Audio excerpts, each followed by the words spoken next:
Assalamu alaikum warahmatullahi wabarakatuh. Hasburi falashur mada onara go video asai bada onara ki video ja ara kaura hasburi comment box janaba tar bada ar go bari sabala সুযোগ করে দিবা পুরা video onara জদ্দুর ফারদুর আর go বের হাসে ফসাওয়ালার চেষ্টা করিবা। রোহিঙ্গা মুসলমানদের প্রতি আমার কিছু কথা আছে। 1 লক্ষ মুসলমান আপনারা জাতিসংঘের প্যাকেটে ইফতার করার কি দরকার? একটা লাভ হবে গিনেস বুকে, ওয়ার্ল্ড গিনেস বুক, সেখানে নাম উঠবে। ক্যাম্পে থেকে আমার এখানে কথা, মুসলমান ভাই যদি আপনারা নামাজ পড়েন, আল্লাহর প্রতি বিশ্বাস করেন, কোরআনকে বিশ্বাস করেন, কোরআন শরীফ পড়েন, রোহিঙ্গা মুসলমানদের লক্ষ লক্ষ মুসলমানদের মধ্যে অনেক আলেমও আছে। অল্প কয় হাজার আরাকান আর্মি তারা যুদ্ধ করে তারা এত বড় প্রদেশ দখল করে ফেললো, সরকারের বিরুদ্ধে ফাইট করছে।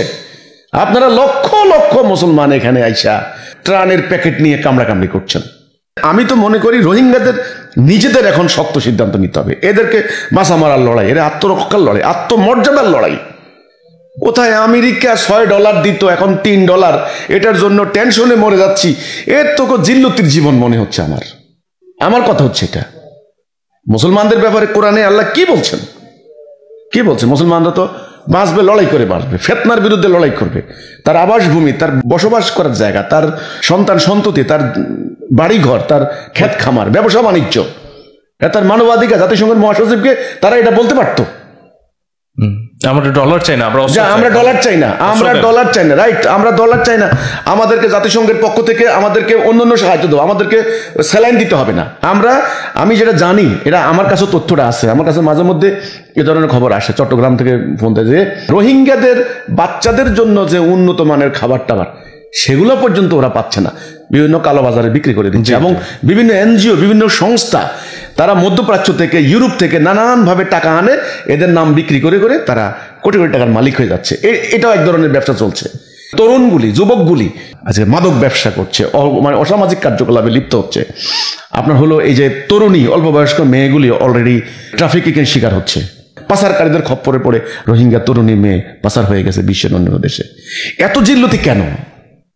আমার কথা হচ্ছে এটা, মুসলমান হয়ে থাকলে, নামাজ পড়লে, আল্লাহর প্রতি সেজদা করলে কাকে ভয় পাচ্ছেন? অল্প কয়েকশো, কয়েক হাজার আরাকান আর্মি, তারা লড়াই করে পুরো রাজ্য তাদের নিয়ন্ত্রণে। আর তোমরা মুসলমান, লক্ষ লক্ষ মুসলমান, তোমরা অ্যান্তনিও গুতেরেসের দিকে ছায়া দিছো।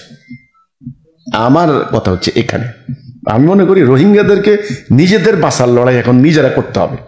আমরা বাংলাদেশ, আমরা এতদিন তাদেরকে আশ্রয় দিয়েছি, ভাই, মুসলমান ভাই হিসেবে, ঠিক আছে। আশ্রয় দেওয়া, তোমরা আমার অতিথি কতদিন থাকবা, এটা মানবিক দিক, ওকে।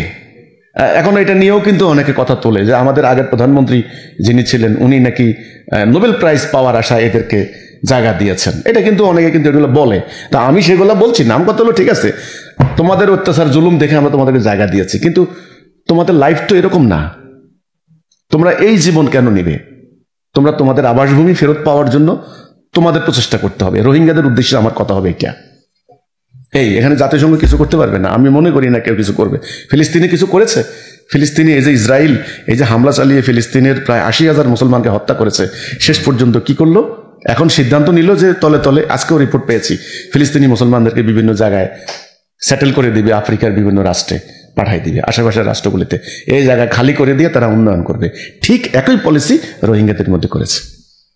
তাহলে এখন কোরআনের শিক্ষা, যদি তোমরা মুসলমান হয়ে থাকো, আল্লাহর প্রতি ঈমান এনে থাকো, লা ইলাহা ইল্লাল্লাহ কলেমা বিশ্বাস করে থাকো, তাহলে কারে ডরাও, কারে ভয় পাও, কিসের ভয় পাও? তোমাদের তো এমনিতে জিল্লতির জীবন, তোমাদের তো মৃত্যু এমনিতেই। তোমাদের নারীদের সম্মান নাই, যুবকদের জীবন নাই, বুড়াদের ইজ্জত নাই। তাহলে এই সমস্ত জাতিসংঘের মহাসচিব আসে, $3 হয় কিনা তোদের, এক প্যাকেট দেয় ইফতারের এগুলো কি? এর থেকে বরং তাদের নিজের বাড়ি ঘরে ফেরত গিয়ে তারা পান্তাভাত খাক, জাতিসংঘের খাবার দরকার নাই, ওই উন্নত মানের আমেরিকার প্যাকেট দরকার নাই, ঠিক আছে?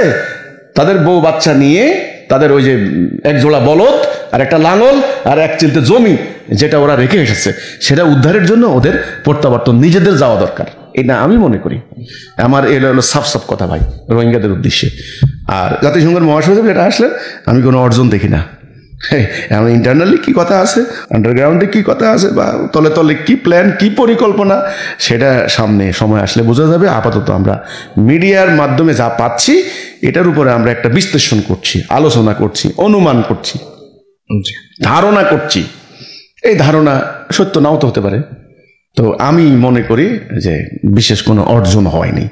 একটা অর্জন হতে পারে, আমাদের সরকারের একটা স্যাটিসফ্যাকশন হতে পারে, সরকারকে আশ্বাস দিয়েছে যে আপনাদের সংস্কার কার্যক্রমের সাথে আমরা আসি, সমর্থন থাকবে, এটারও একটা ইঙ্গিত থাকতে পারে আন্তর্জাতিক মহলের। এটার একটা সরকার স্যাটিসফ্যাকশন হতে পারে, বা সরকার বলতে পারেন যে আমাদের এখানে যে আন্দোলন হলো, অভ্যুত্থান হলো, এটার জনগণের কিভাবে স্বতঃস্ফূর্ততা সেটাও দেখতে পারেন। সেটার একটা মানে আত্মতৃপ্তির কিছু জায়গা থাকতে পারে। কিন্তু যেভাবে বলা হচ্ছে যে রোহিঙ্গাদের দেখতে যাবেন, রোহিঙ্গাদের জন্য কিছু হয়েছে বলে আমি মনে করি না। এই হলো কথাটা। জি, ধন্যবাদ আপনাকে। এবং আসলে মুসলমানদের জন্য কেউ কিছু করবে না, মুসলমান নিজেরাই করতে হবে। ধন্যবাদ।